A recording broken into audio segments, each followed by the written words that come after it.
So it's mostly about keeping the soil covered, keeping a living root in the soil as much as you can, because that's in relationship with the microbes. So when you have bare land and you break that plant-microbe relationship, that can be really detrimental to the overall health of that soil.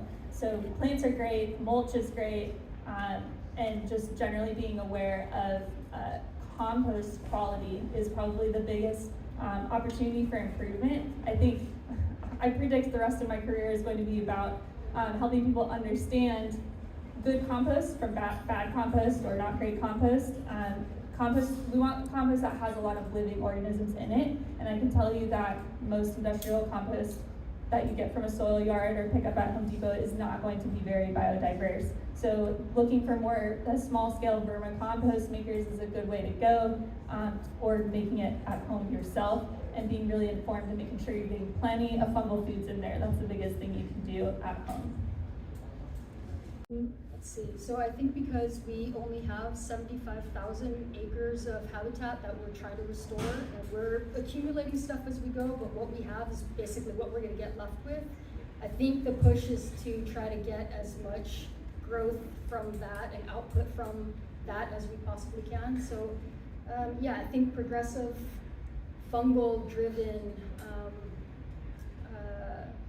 methods to help reforest our habitat is going to be a thing, and if we can really jumpstart and regenerate some habitat that's been stuck in its sort of damaged habitat, then it might just be one of those things that gets the ball rolling a little bit faster, and then you'll see more progression. I think there's some worry about climate change and these more extreme events, and I think there's a lot of push for more diversity, just so we have places where something happens on one plot or things start getting pushed and we start seeing different types of weather. There might be an island of rare plants somewhere, but that's all. I once saw a talk by an urban ecologist who described most of the plants he saw in cities as green furniture. And basically the idea is like we have these annual plants that like everybody digs up at the end of the year and they put new ones there and then they die, right?